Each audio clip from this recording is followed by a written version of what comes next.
नमस्कार। चर्चा में सभी दर्शकों का स्वागत है। दुनिया भर में कोविड-19 का कहर जारी है। कई देशों में पहली लहर के बाद दूसरी और तीसरी लहर भी पाई जा रही है। यहाँ पर मॉरिशस में दूसरी लहर के बाद अब सरहदों को खोला जा रहा है। दूसरे चरण की गतिविधियों की शुरुआत भी हो चुकी है और यहाँ पर अधिकारियों द्वारा स्थिति को किस तरह से निपटा जा रहा है, इस पर आज की चर्चा में हम बात करेंगे और ये भी देखेंगे कि एक तरफ जहाँ सरहदों को खोला जा रहा है, वहीं पर आजकल संक्रमण के जो मामले हैं वे कुछ बढ़ रहे हैं। रोज़ाना 40 से ऊपर के मामले और साथ में ऐसे मामले पेश आ रहे हैं जहाँ पर कोविड के लक्षण भी नहीं पाए जा रहे हैं और इन्हें एसिम्प्टोमेटिक केसेस कहा जाता है। तो आज की चर्चा में हम इन सब बातों पर गौर करेंगे और आज हमारे साथ स्टूडियो में उपस्थित हुई हैं स्वास्थ्य मंत्रालय की तरफ से SSRN अस्पताल के जो रीजनल पब्लिक हेल्थ सुपरिंटेंडेंट हैं डॉक्टर अरुणा पोतीराम। डॉक्टर जी नमस्कार। नमस्कार करुणा, श्रोताओं को भी मेरा नमस्कार। अभी वर्तमान में देश में कोविड-19 को लेकर, इस पैंडेमिक को लेकर क्या स्थिति पाई जाती है? दूसरी लहर के तहत देखा जाए तो हमारे केस में हमारे देश में कोविड-19 का 5 मार्च को पहला लोकल केस पाया गया था और तब से अभी तक यानी कि 30 जुलाई तक कोविड-19 के लगभग 3687 मामले यानी कि 3687 केसेस देखे गए हैं। इनमें से 3505 लोकल केसेस हैं और 1827 जो केसेस हैं वो एक्टिव हैं और 1662 केसेस वो ठीक हो चुके हैं।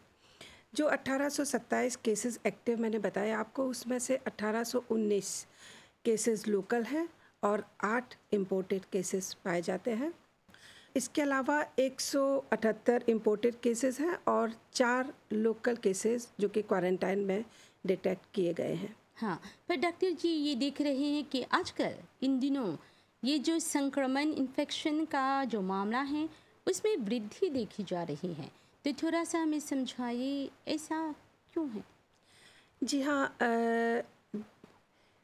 देखा जाए तो हम लोग लगभग 1.5 साल से इस पेंडेमिक का सामना कर रहे हैं, तो बहुत से लोगों ने जो सैनिटरी प्रिकॉशंस हैं उनमें ढील लाई गई है और बहुत सारे जो एसिम्प्टोमेटिक केसेस है यानी कि जो केसेस जिनमें सिम्टम्स नहीं पाए जाते हैं वो ज़्यादा से ज़्यादा पाए गए हैं, क्योंकि वैक्सीनेशन अभियान शुरू कर दिया गया है 26 जनवरी से।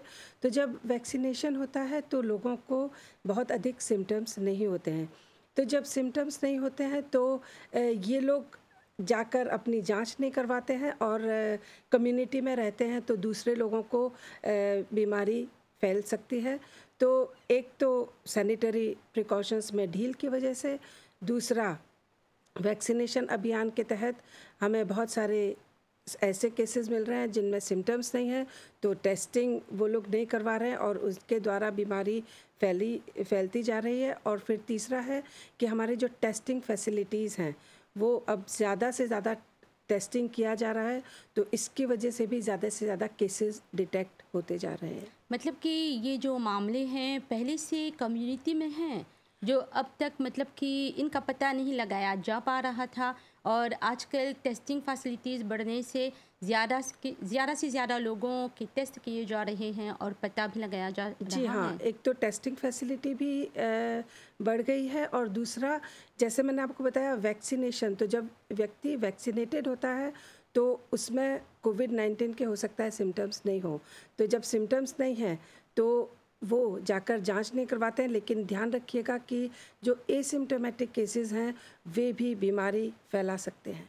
अच्छा, तो ये जो असिम्प्टोमेटिक केसेस की बातें कर रहे हैं, मतलब कि दुनिया में भी यही स्थिति है जहाँ जहाँ वैक्सीनेशन हो रहा है, टीकाकरण वहाँ वहाँ लोगों के लक्षण नहीं पाए जा रहे हैं? जी हाँ, वैक्सीनेशन करवाने से आपको जो कोविड-19 है, उसके या तो सिम्पटम्स नहीं होते हैं, वो बीमारी से बचाव हो सकता है, या अगर आपको सिम्पटम्स भी होते हैं तो बहुत माइल्ड सिम्पटम्स होते हैं, जैसे कि आम सर्दी जुकाम के लक्षण होते हैं उस तरीके से, और सीवियर बीमारी के लक्षण कम होते हैं। और वैक्सीनेशन द्वारा आपको अस्पताल हॉस्पिटलाइजेशन वो भी कम होता है। तो ये स्थिति एक तो टेस्टिंग फैसिलिटी बढ़ने से और वैक्सीनेशन की वजह से, दोनों की वजह से, कि बहुत ज़्यादा एसिम्प्टोमेटिक केसेस बढ़ने हमें ज़्यादा से ज़्यादा देखने में आ रहे हैं। तो कहीं न कहीं ये नहीं कहेंगे कि इससे खतरा ज़्यादा होता है, क्योंकि जब पता नहीं चलता कि व्यक्ति को कोविड है और वो अस्पताल भी नहीं जाता, ऐसे में वे लोगों के बीच घुल-मिल जाता है, ज़्यादा लोगों से मिलता है और ये संक्रमण ज़्यादा से ज़्यादा लोगों में फैलता जाता है। जी हाँ, इसीलिए हम फिर से याद दिलाना चाहेंगे कि आप लोग अपने जो सैनिटरी प्रिकॉशंस हैं, ज़ेस्बॉ ये, उनको, इवन आप वैक्सीनेटेड हैं नहीं हैं, जब भी आप पब्लिक प्लेसेस में हैं, आप अपने सभी सैनिटरी प्रिकॉशंस को बरकरार रखें और हमेशा जारी रखें। अच्छा, कोविड-19 पर नियंत्रण पाने के लिए अधिकारियों की तरफ से, खासकर जो आप स्वास्थ्य सेक्टर से हैं, जी हाँ। और किस तरह का कदम उठाया जा रहा है? सरकार की तरफ से तो पिछले साल से ही बहुत सारे कदम उठाए गए थे, और इस साल फिर से देखा जाए तो जैसे ही कोविड-19 का पहला मामला आया, तो कुछ समय के लिए देखा जाए तो 31 मार्च तक हमारे यहाँ सैनिटरी लॉकडाउन था। फिर उसके बाद 25 अप्रैल को हमने दूसरी चरण में कुछ ढील लाई गई। फिर 1 जुलाई को तीसरे चरण में हमने लॉकडाउन में और सारे जो प्रिकॉशंस हैं उनमें ढील लाई गई, और 15 जुलाई से मॉरिशस ने अपनी जो सरहदें हैं उनको खोल दिया है।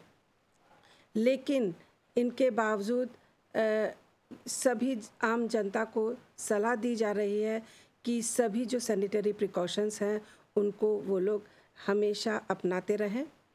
दूसरा जो प्रिकॉशंस लिया गया है कि जो हमारी सरहदें हैं उन पर भी सैनिटरी प्रिकॉशंस को ज़्यादा सख्ती बना दिया गया है।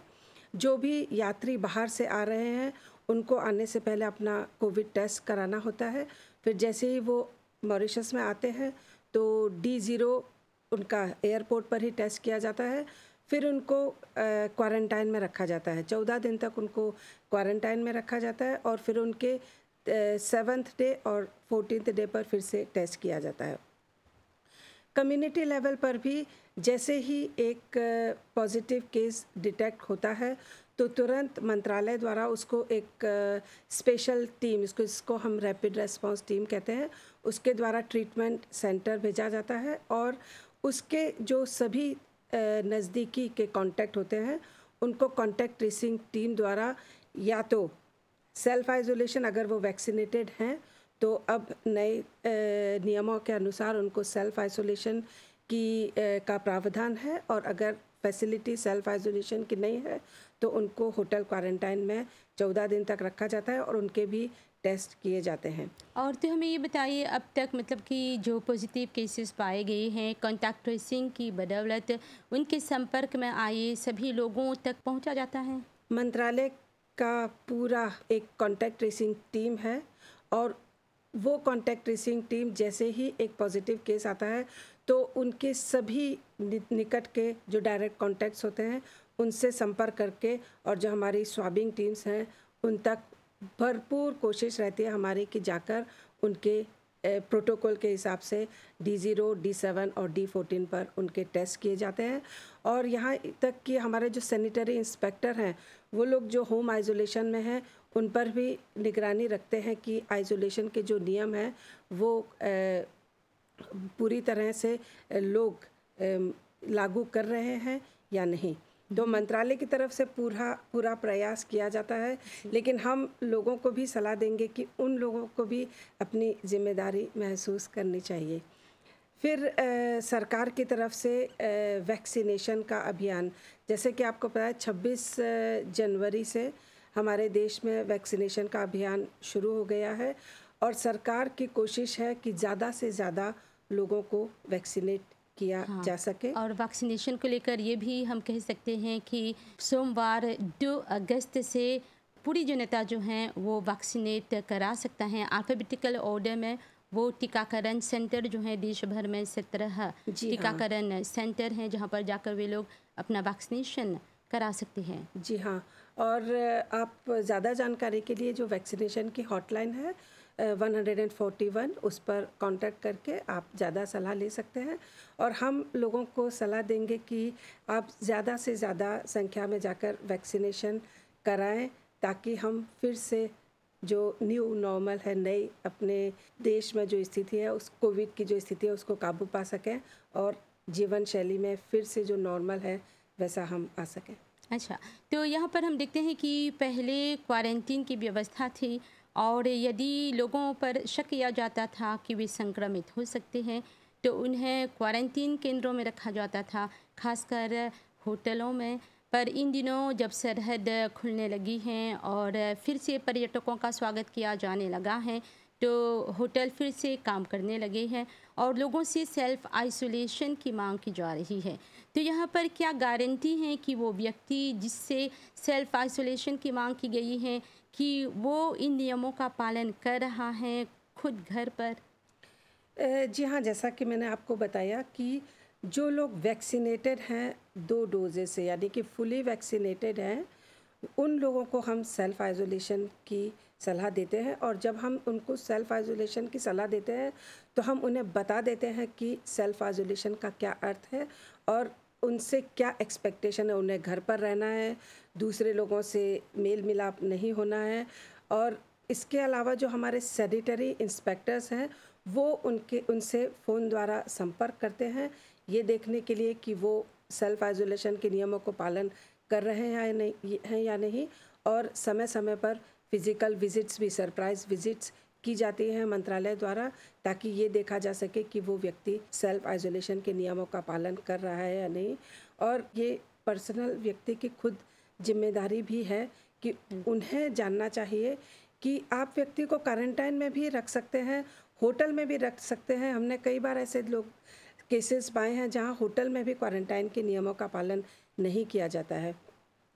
तो अगर आप घर पर भी हैं और आप नियम पालन नहीं कर रहे हैं तो ये आपकी भी काफ़ी हद तक जिम्मेदारी बिल्कुल, बनती एक है। अच्छे नागरिक की तरह आपको भी इन सब का पालन करना चाहिए ताकि आप सुरक्षित रहे, समाज सुरक्षित रहे, साथ में देश जी भी हाँ, सुरक्षित रह जी हाँ। सके।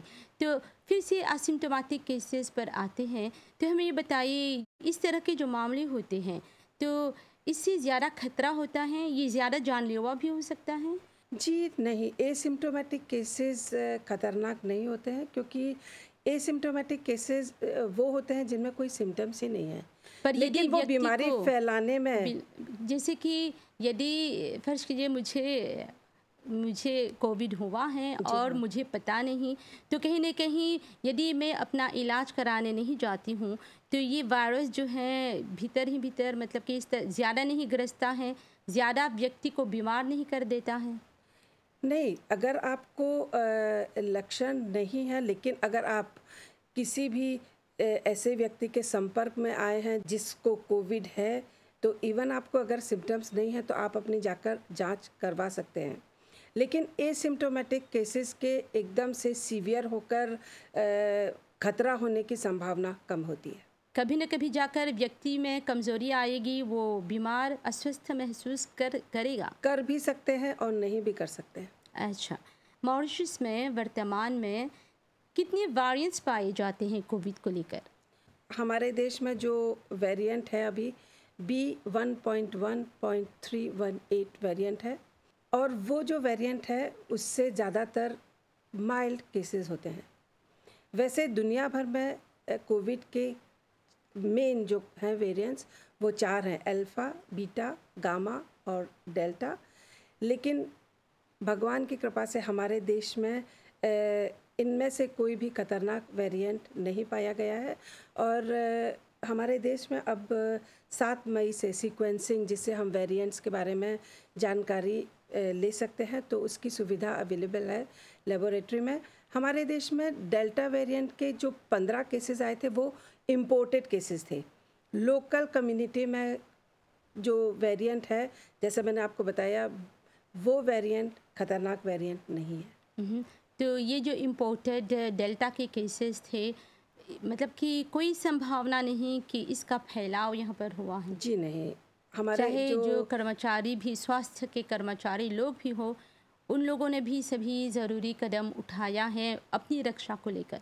जी हाँ, जो सारे इम्पोर्टेड पॉजिटिव केसेस होते हैं उन्हें हम एक स्पेशल ट्रीटमेंट सेंटर में रखते हैं, तो उन लोगों को दूसरे लोगों से संपर्क में आने की संभावना नहीं होती, क्योंकि वो जो हमारे लोकल केसेस जिन सेंटर्स में जाते हैं और जो इम्पोर्टेड केसेस हैं वो जिन सेंटर्स में जाते हैं वो अलग अलग हैं। तो इसके द्वारा हम जो इम्पोर्टेड केसेस हैं और जिनमें वेरिएंट होने की संभावना है, उनको जो लोकल केसेस हैं उनसे मिक्सअप होने में कम करते हैं, और ताकि वेरिएंट्स हमारे कम्युनिटी में नहीं आए। अच्छा, तो जैसा कि डॉक्टर ने बताया कि यहाँ पर कौन तरह से वेरिएंट पाए जा सकते हैं, खासकर जब इम्पोर्टेड केसेस आते हैं या कोई संक्रमित होता है, तो इसके लिए सीक्वेंसिंग की जाती है लैबोरेटरी में। ये क्या है, किस तरह से की जाती है, इस पर हमारी जो सहयोगी हैं सुमेरा अकबर अली ने एक रिपोर्ट तैयार की है। चलिए उसे देखते हैं।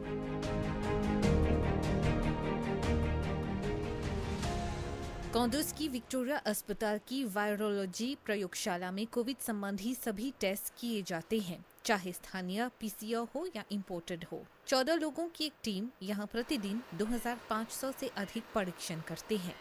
Une fois que nous finissons un échantillon là qui rentre dans le laboratoire ici, एक बार यहाँ सैंपल्स आते हैं, हम लेबलिंग करते हैं, यानी फॉर्म और सैंपल्स पर हर एक नाम लिखते हैं। उसके बाद एरोनी एक्सट्रैक्शन करते हैं, एक जेनेटिक कोड निकालते हैं, उसके बाद पीसीआर करते हैं। एक मशीन के जरिए वायरस को ज्यादा बड़ा करते हैं, फिर एक दूसरी मशीन में ये नमूना डालते हैं। अगर वायरस कम है तो फ्लोरेसेंट लाइन नीचे रहेगा, और अगर वायरस मौजूद है तो ये लाइन ऊपर जाएगा।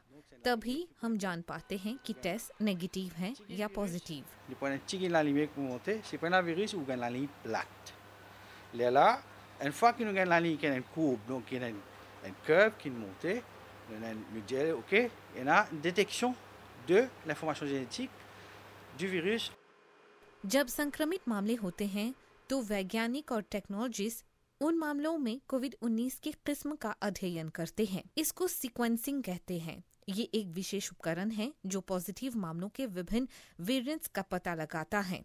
7 मई 2021 से सेमीकंडक्टर सीक्वेंसर से मॉरिशस किसी भी प्रकार के वेरिएंट का पता लगाने की सलाहियत रखता है।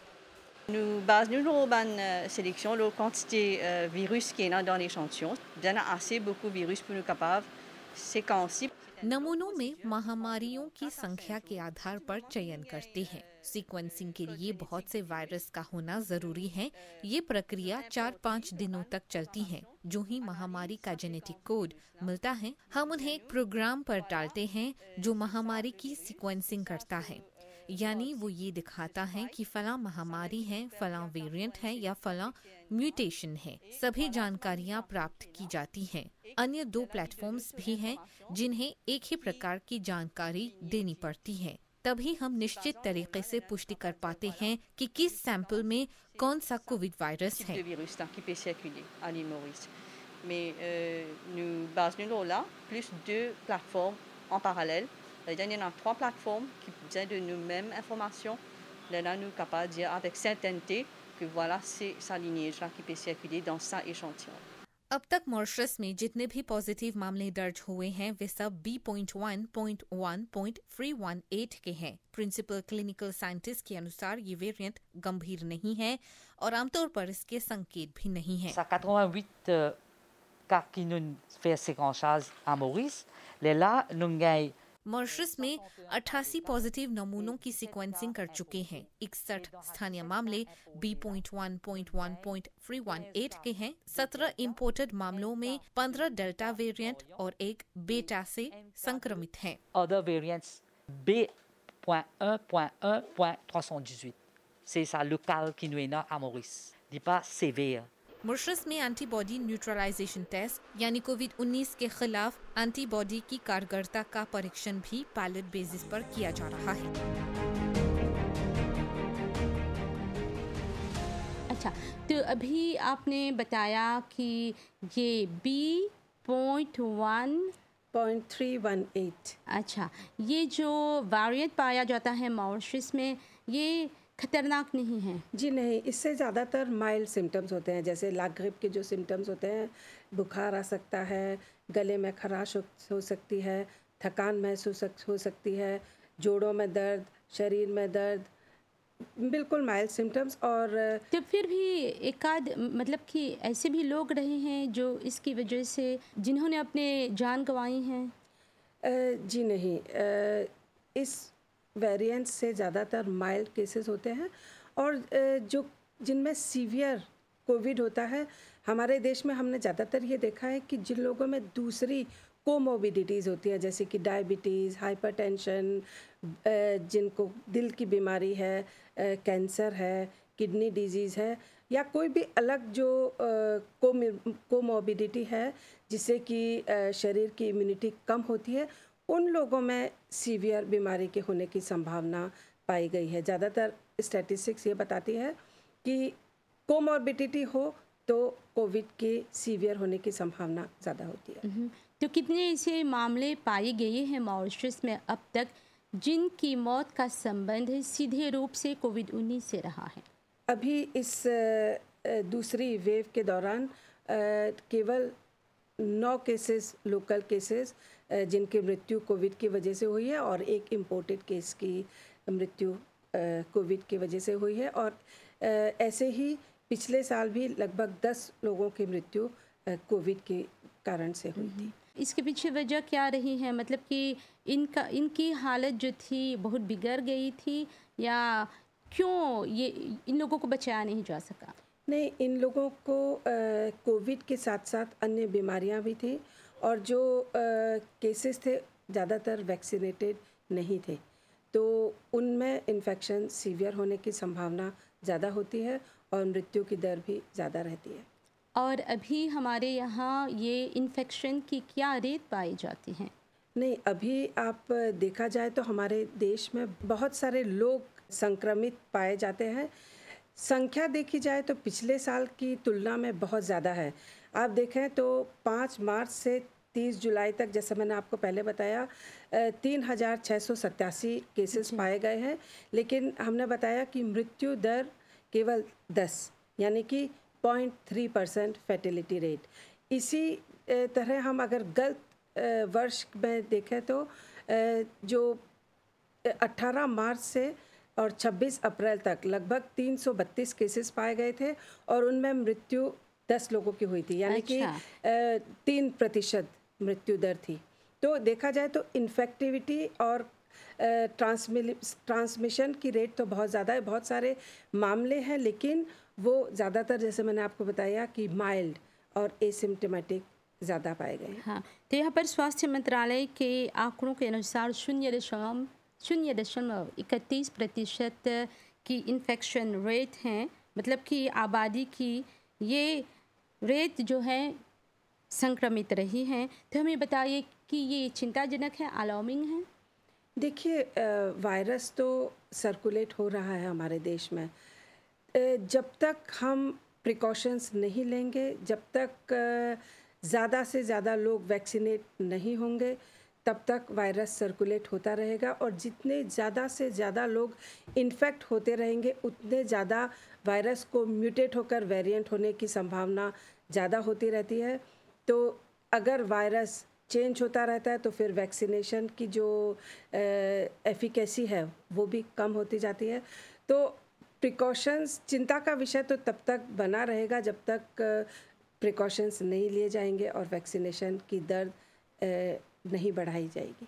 अच्छा, तो अधिकारी की तरफ से हर्ड इम्यूनिटी की बात की जा रही है, आप हमें बताइए कब तक ये हर्ड इम्यूनिटी को पाया जा सकता है? देखिए, जब तक 60 से 70% लोगों को वैक्सीनेशन नहीं लगाया जा पाता है, तब तक हर्ड इम्यूनिटी हम नहीं सोच पाएंगे। और अभी जैसा कि हमने बताया आपको कि केवल 53.4% लोगों को वैक्सीनेशन का पहला डोज लगाया जा चुका है और लगभग 43.3% को वैक्सीनेशन के दोनों डोज लग चुके हैं। तो हो सकता है कि अगर हम अपने ज़्यादा से ज़्यादा लोगों को वैक्सीनेट कर पाएँ और लोग अपने सैनिटरी प्रिकॉशंस बरकरार रखें तो अक्टूबर तक हो सकता है कि हम हर्ड इम्यूनिटी के बारे में सोच सकते हैं। और मॉरिशन लोग क्या कर सकते हैं? ये सच है पूरी दुनिया में ये चिंता का विषय बना हुआ है कोविड को लेकर, पर यहाँ पर हमारा फोकस जो है, हमारा ध्यान जो है खासकर मॉरिशस को लेकर है। तो हम मॉरिशन वासी किस तरह से खुद को अडाप्ट कर सके, कैसे हम इस कोविड को अपने जीवन शैली में उतार सके? जी हाँ, हमें कोविड को अपने जीवन शैली का हिस्सा, एक नॉर्मल हिस्से की तरह अपना लेना चाहिए। और जो सारे सैनिटरी प्रिकॉशंस हैं हम रोज़ देखते हैं, सुनते हैं, जहाँ पर भी जाते हैं हमें दिखाई देता है कि सभी जगह सैनिटरी प्रिकॉशंस क्या क्या लेने हैं, तो वो हमें पता है। लेकिन एक नागरिक होने के नाते हमारी जिम्मेदारी बनती है कि हम इन सैनिटरी प्रिकॉशंस को अपनाएं। इवन अगर आप वैक्सीनेशन हो भी जाता है लेकिन आपको ये सैनिटरी प्रिकॉशंस तब तक जारी रखने होंगे जब तक कि बीमारी का फैलाव बंद नहीं हो जाता है। तो एक तो आप सारे सैनिटरी प्रिकॉशंस जैसे कि हैंड हाइजीन, अपने हाथों को साबुन और पानी से बार बार 20 सेकंड तक आप धोते रहें। गंदे हाथों से आप अपने मुंह, नाक और आँखों को न छुएं। मास्क बहुत ज़रूरी है कि आप सही तरीके से मास्क पहने, स्पेशली पब्लिक प्लेसेस पर जहाँ पर आप काफ़ी लोगों के संपर्क में आते हैं, जहाँ पर आप अपने फिज़िकल डिस्टेंसिंग को नहीं मेंटेन कर पाते हैं, वहाँ पर मास्क पहनना और अधिक आवश्यक हो जाता है। अपना फिज़िकल डिस्टेंस आप 1 मीटर का बनाए रखिए और वेंटिलेटेड इंडोर स्पेसेस जो जगह है उनमें आप वेंटिलेशन अच्छा बरकरार रखें। और उसके बाद जो सरफेस क्लीनिंग है, जहाँ पर भी आप काम कर रहे हैं बहुत सारे लोगों के साथ, जो सरफेसेस हैं उनको बार बार सफाई करनी चाहिए। मतलब कि सभी तरह से स्वच्छता के कदम का पालन करना ही करना है। जी हाँ, जिससे कि आप कोविड से सुरक्षित रह सकें और अपनी इम्यूनिटी बढ़ाइए। आप एक स्वस्थ जीवन शैली अपनाइए, एक बैलेंस डाइट लीजिए, फिज़िकल एक्टिविटी को आप करते रहें 20 मिनट कम से कम रोज़। अच्छी नींद लें, भरपूर नींद लें, स्ट्रेस को मैनेज करें। तो इन सब के ज़रिए आप जो कोविड है उसका सामना तो कर ही पाएंगे और अपने आप को सुरक्षित रखेंगे और अपने परिवार को भी सुरक्षित रख पाएंगे। तो इस तरह खुद को सुरक्षित रखने के लिए डॉक्टर जी ने कितनी सलाहें दी, आप उन पर अमल कीजिए और साथ में अपनी आदतों में बदलाव लाइए। ये कोविड अभी जाने वाला नहीं है, तो इसके साथ ही जीना सीखें, पर इससे बचने के लिए सभी सावधानियों का पालन करें। तो आज की चर्चा में इतना ही, अनुमति दीजिए। नमस्कार।